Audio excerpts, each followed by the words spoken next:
শুভ সকাল বন্ধুরা, দোলন simple housewife চ্যানেলের 166 নম্বর ভিডিওতে তোমাদের সবাইকে স্বাগত।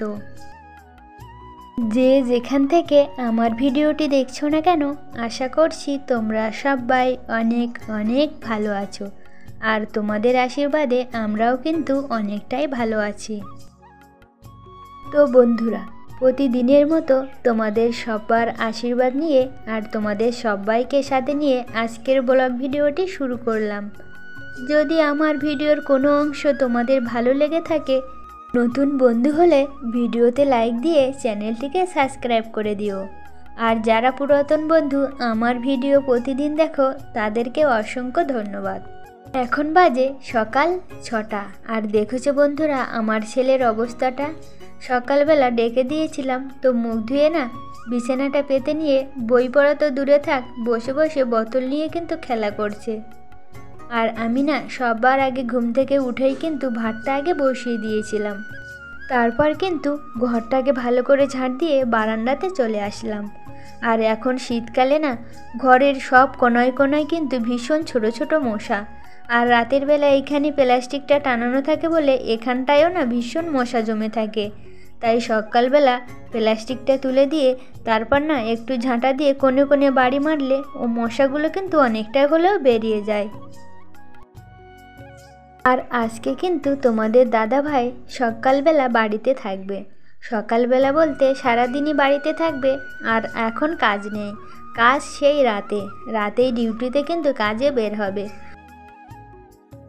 তবু কি জানো তো বন্ধুরা, সকাল সকাল ঘুম থেকে উঠে না একটা অভ্যেস হয়ে গেছে। ঠিক 5টা যখন বেজে যায় তখন না আমার ঘুমটা ভেঙে যায়। আজকে তো রাতে কাজে যাবে, তাই না ভাবছিলাম কাল রাতে যে সকালবেলা একটু দেরি করে ঘুম থেকে উঠবো। কিন্তু কি জানো তো বন্ধুরা, ওই যে সময় হলেই ঘুমটা ভেঙে যায়।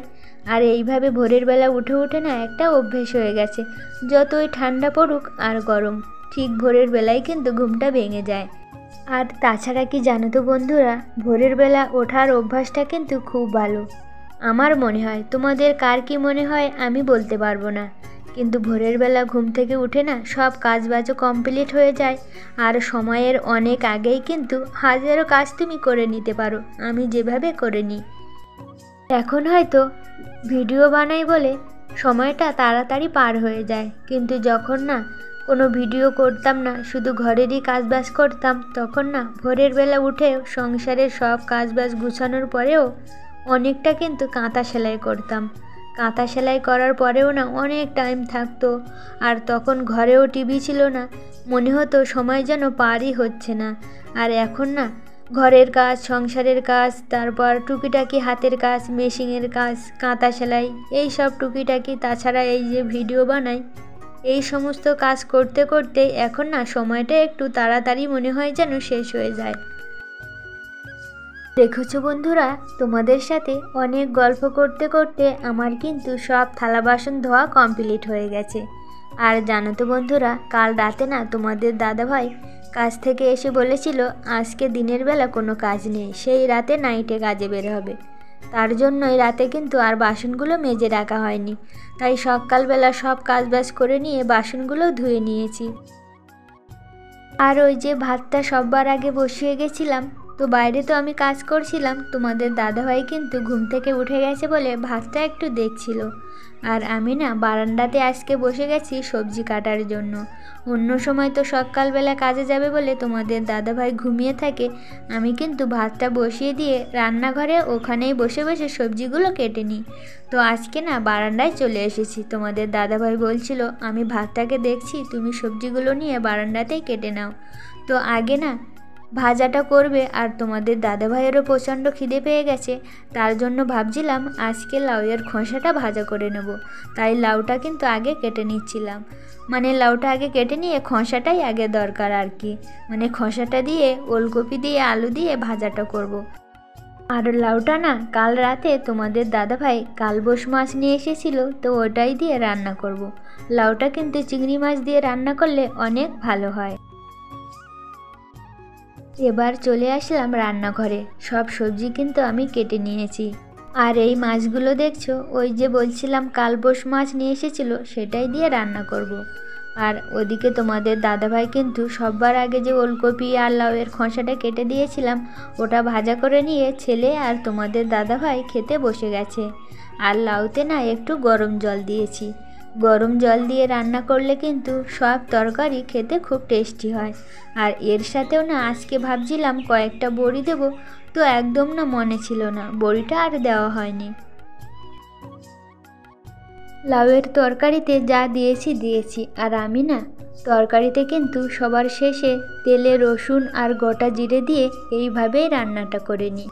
কিন্তু জানো তো বন্ধুরা, লাউটা না রাঁধুনি দিয়ে রান্না করলে সবচেয়ে কিন্তু ভালো লাগে। আর এই রান্নাটা না আমি আমার মায়ের কাছে শিখেছিলাম।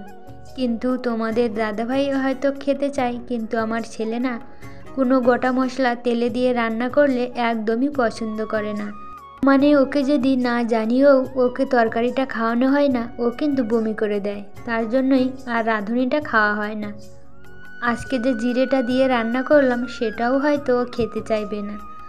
তো যাই হোক বন্ধুরা, রান্না বান্না কমপ্লিট করে রান্নাঘরটাও পরিষ্কার করে নিয়েছি, আর সাথেও কিন্তু আমাদের সববার খাওয়া দাওয়া কমপ্লিট হয়ে গেছে। এবার চলে আসলাম বাদ বাকি কাজ করতে, মানে খাওয়া দাওয়ার পর যে বাসনগুলো বেরিয়েছিল সেগুলোই ধুয়ে নিতে।